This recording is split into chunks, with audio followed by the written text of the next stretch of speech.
Hey guys, hope you have a good week. It's Wednesday's devotions today, and I'm still outside the safe place.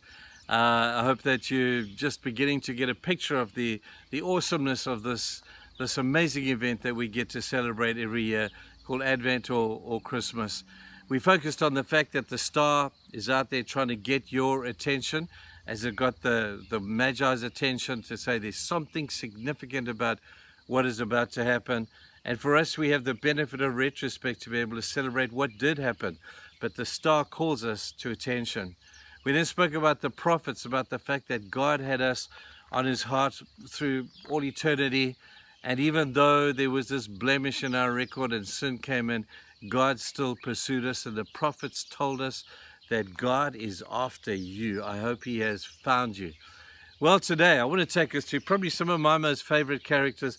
I love the story of the shepherds and the angels, and I want to read to you from Luke chapter 2 from verse 8. It says this, "And there were shepherds living out in the field nearby, keeping watch over their flocks at night.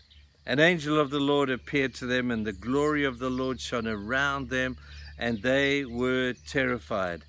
But the angel said to them, 'Do not be afraid. I bring you good news of great joy that is for all the people.'" It went on to talk about the wonder of Jesus's birth. You know, there's a couple of things about these angels that I think are quite significant. First of all, I want you to understand that they were God's messengers. God didn't choose a man to deliver this great message. He had the prophets all the years before, but now he had an angel. And you know why he did that? Is because he can't trust man to tell always the truth. Because man has a way of manipulating the story. Man has a way sometimes, even if they don't know it, of getting the story maybe a little bit wrong. I'm sure you as a kid may have played that silly game of broken telephone where we pass one message to the next guy, and by the time it's got to 5 or 6 people, it's nothing like what was the original thing. God knew that man could well mess this thing up, so he said to the angel, "Angel, you're not going to mess this up. You'll know exactly what to say. You will proclaim exactly what's on my heart. Angel, you get the job." So the preacher on Christmas Day was not a human being. It wasn't a prophet. It was an angel. The message was too jolly important and profound for it to be given into the hands of a man. The second thing about this is that we need to be prepared at Christmas time. The message is saying that we need to be prepared to find, I guess, the magnificent amongst the mundane. We're always looking for the magnificent amongst the magnificent. Christmas time is not about that. God has the most amazing way of making a bland situation beautiful. And God will use the bland to plant into that the significant and the beautiful. So at Christmas time is for us an opportunity to find the magnificent amongst the mundane. Who would have thought that you would find the Christ child in a stable? That's the magnificent amongst the mundane. Who would have thought that you would have had, a king in a carpenter's shop working there? Who would have thought that you would have the King of Kings hanging upon a cross? Now we have the magnificent in the midst of the mundane. The purpose for which they came, these angels, was they had a message of great joy, and they came and said, "We bring you the message of joy that is for all people." I would qualify it to say all people who are found by God, who respond to God finding them and choose to follow him. Because this joy is profoundly for those who respond appropriately to the Christian message. But I'm always intrigued by joy.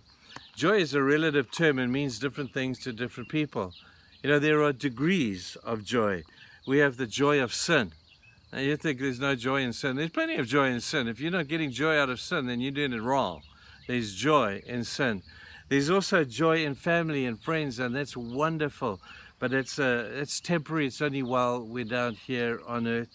There is joy in pleasure, in booze, in sex, in working hard, in achievement, in all of these good, some of them good things. But the joy that the angel is talking about is joy that is way beyond the realm or the bounds of those things. The joy he's talking about is the joy of sins forgiven It's the joy of a restored relationship with God. That's the joy that the angel told us there's a possibility right now. And my hope and prayer that this Christmas time you will find the joy of Christmas, not in the circumstances of a nice Sunday lunch. Where I'm sitting, not too many people are going to have a nice Sunday lunch around here. Not in the Christmas of lots of presents. The people I'm looking at around here, not going to be a lot of presents on Christmas Day here. There will be no joy there. But that doesn't mean that they cannot find the greatest joy of all. As the angel said, I've come that you may have great, great joy. Not a little bit of joy, not a medium amount of joy, but the highest expression of great joy found in a relationship with God Himself. Man, I love Christmas. This is an amazing thing, and I hope that you will experience the message of the angel and find for yourself great joy this Christmas season. I'll see you tomorrow.